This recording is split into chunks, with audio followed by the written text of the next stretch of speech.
дар донишгоҳи давлатии ҳуқуқи бизнес ва сиёсати Тоҷикистон маросими расмии оғози озмун барои дарёфти стипендияи президенти ҷумҳурии Тоҷикистон барои муҳассилини муассисаҳои таҳсилоти умумӣ, ибтидоӣ ва миёнаи касбии шаҳри Хуҷанд доир гардид. Дар он 148 нафар хонандагон иштирок намуданд. Намоянда аз Кумитаи кор бо ҷавонон ва варзиши назди ҳукумати ҷумҳурии Тоҷикистон Илёша Бирозиқзода суханронӣ намуда ва иштирокчиён доир ба талабот ва шартҳои озмун маълумот дод. Иттилоъ дода шуд, ки дар озмун он хонандагоне иштирок мекунанд, ки давоми 2 соли охир танҳо бо баҳои аъло таҳсил кардаанд. агар дар сурате ки шумо болиб баромадед дар озмун ҳангоми санҷиш ки аз журнали солонаи шумо ки мо делот мебардорем, агар баҳои 4 бошад, шумо ҳуқуқи ғолиб дар озмун дониста намешавед ва нафаре ки баъди шумо бали пастар гирифтааст, ҳамон нафар аллакай ҷойгузини шумо мешавад, номзадӣ барои шумо гирифта мешавад. яъне аз шумо номзадӣ гирифта мешавад. ҳамон одаме ки аз шумо бали пастар гирифта лекин нагузашт, ҳамон одам ҷои шуморо ишғол мекунад. ба ҳамин хотир пешакӣ ман ҳамин барои шаффофияти озмун аз шумо пурсидам, ки ягон нафар бои шор дошта бошад, ғайри конкурсӣ иштирок кунад, не ғайри озмунӣ иштирок кунад, озмунда иштирок накунад.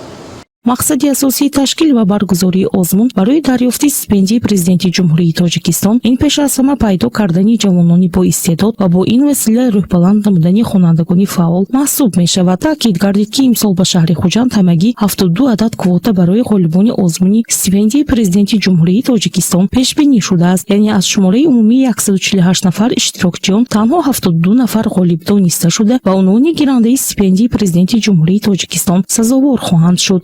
новобаста ки шумо 2 соли охир 5 доред, вале озмун аст, низомнома муқаррар шудааст, ки мо бояд барои хонандагону донишҷӯёни шаҳри Хуҷанд дувани 72 нафар беҳтаринро барои соли таҳсили 22-23 чун номзад ба гирандаи стипендияи президенти ҷумҳурии Тоҷикистон интихоб намоед.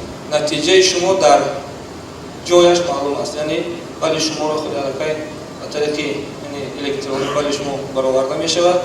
аз рӯи натиҷагирии балҳо шумо ғолиби озмун ҳисобида мешавед. дар ин ҷо ду чиз нақши муҳим мебозад. яке толеи баланди шумо, дуюм саводи баланди шумо. агар ҳамин ду чиз дар насибу тақдиратон бошаду дар даванди 9 сол ё 11 соле ки таҳсил намудаед аз худ карда бошед фанҳоро, ҳатман ба саволҳое ки муқаррар шудааст ҷавоби комил гуфта метавонед.